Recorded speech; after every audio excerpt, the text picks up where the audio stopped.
Progress. Hello, fellow project managers. It's time for the PMP Situation Room. Let's jump straight into our first question. Hit the pause button and answer the question on a piece of paper or mentally. We will move very quickly through 5 questions, and at the end, I will show you all the answers. First question.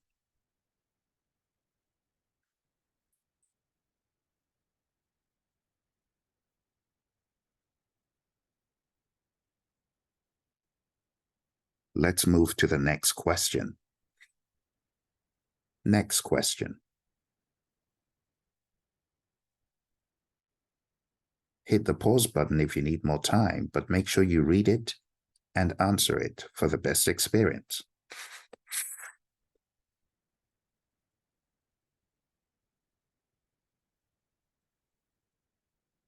Let's move to the next one.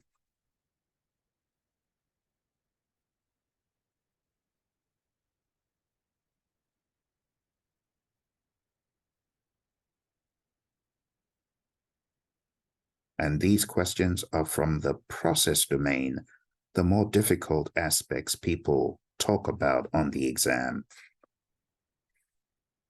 Next question.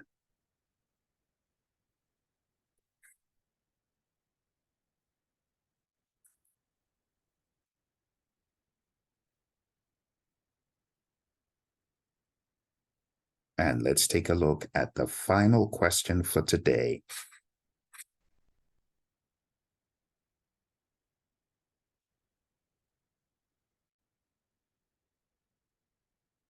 Great.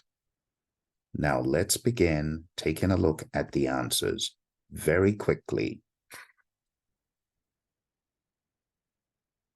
The answer to question 11 is B.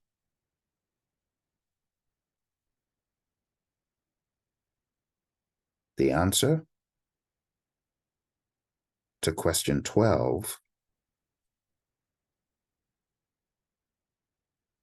is C.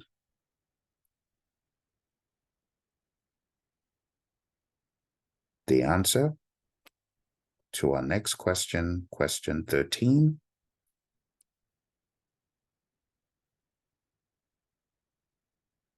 is D.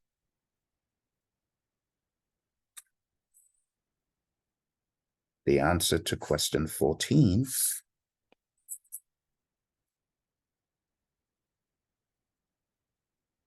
is B. And finally, the answer to question 15 is B. Now, let's take a look at the rationalization in a bit more detail. Starting from question 11, and I will break these down one by one. In this question, it reads, a company authorizes a hybrid project management endeavor, but that's all story. The crux of this is the project's risk, scope, and schedule are not well aligned. So the best thing for you to do is to ensure that they are aligned. Option A, C, and D give you non-productive options.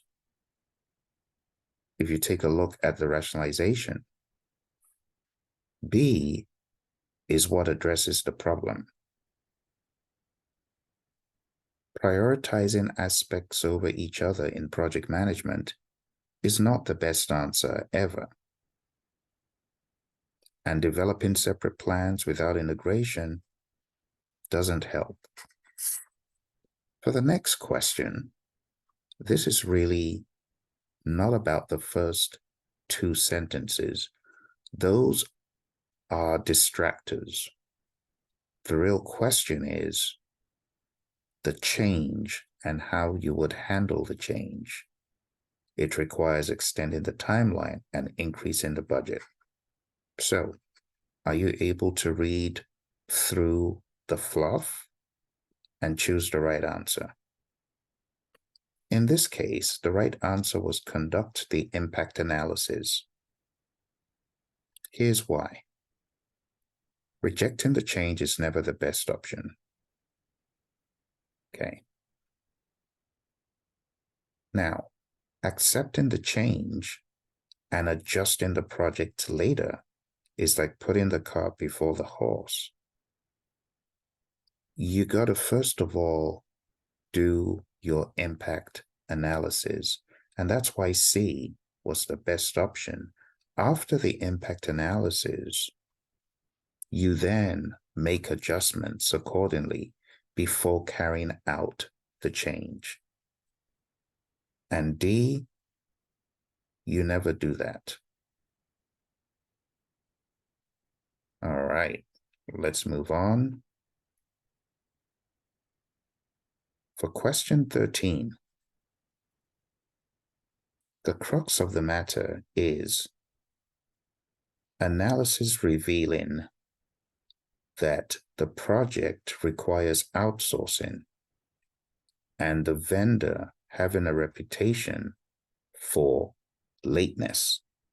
This is a very tricky one because when you read it at face value, B seems good. But if you take a look at B with a fine-tooth comb, contingency plans are associated with an accept strategy. An accept strategy means doing nothing. Note it says, develop a contingency to address potential delays, which means put aside a buffer, and if there is a delay, then have a contingency of a plan B. But what good is that if the risk has happened? And that's why this was not the best option. Contingencies are reactive. You want something more proactive, and that is D. No matter how bland it sounds, it's the best option. Regularly monitoring the vendor's progress. And there's the rationalization. It is more proactive, right? B is not proactive. And that's why B was wrong. Let's go to our next question. In this question, you have a lot of fluff around the answers. So your job is to cut through the fluff. Remember, you've got 1 minute, 15 seconds for each question. Now look at the content on the screen. This is where the challenge on the exam is.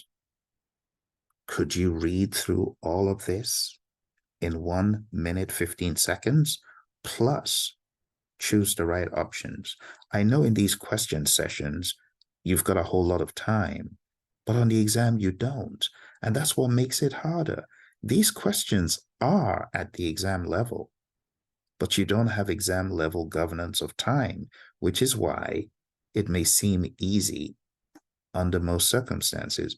But trust me, these questions under exam conditions are at the exam level. They are not as easy as they may seem outside here on dry land. I hope you get my point. Okay. So, taking a look at this, how would you manage the problem of managing and retrieving information? Well, you wouldn't do A, obviously, right? That doesn't make sense to just focus on only the most recent documents. You may need documents that are more dated. Then what do? Right? C, assigning a skilled team member to manage all project documents and then using a centralized communication approach is restrictive, which is why that wasn't the right option. And reducing the frequency of project documentation with a threshold is also not an agile mindset. And it doesn't have to be an agile question before you employ an agile mindset, by the way, you see. So this sounds more predictive in the question, but you still want to apply a sensible, realistic mindset. See, so this has already happened. The data is generated. The problem isn't about the future. The problem is now. And what are you going to do to manage and retrieve? And that's why saying reducing the quantity doesn't help. That's future. We have an existing issue. And there is the explanation. Okay? Move it into our final one. Question 15. The main problem is about the benefits, right? They are not.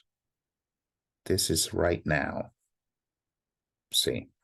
So doing nothing is not helpful. Reporting to stakeholders and saying, what should I do? Well, that's a mother may I mindset, and that's not the exam mindset that the PMI needs from you. They need you to be proactive and decisive to solve problems. D, increase marketing efforts to highlight the project's benefits doesn't help. This is the problem. Benefits are not as impactful. So how does this help increase in marketing efforts to highlight benefits that are not as impactful? So you have to follow through and understand the logic of the question. And that is why B is the best option, my friends. Remember, I have given you a blueprint. When stuck with these questions, what you need to do is this. Define the problem. Make sure you truly understand the problem in the question. Then identify the root cause, what is causing it. Generate alternatives. Choose the best alternative. And then mentally implement it. Does it make sense when you rethink it? Does it really solve the problem? You want to verify in your mind's eye that it really solved the problem. And this is what I call the Dig-Sieve approach, and I have videos about it. There you have it, my friends. I hope this added value to you. Remember, if you're looking for training and coaching, I have various vehicles that can help you. All you need to do is go on down to the website and you'll be able to get access to courses, immediate access that can help you. So you want to go down to Praizion.com and you can sign up for a plethora of courses that can help you. In fact, excuse me,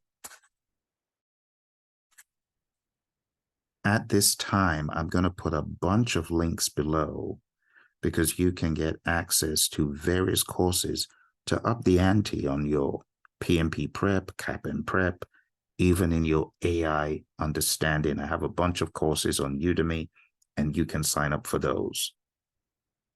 Check the links, and you'll be glad you did. Thank you, my friends. I wish you all the very best.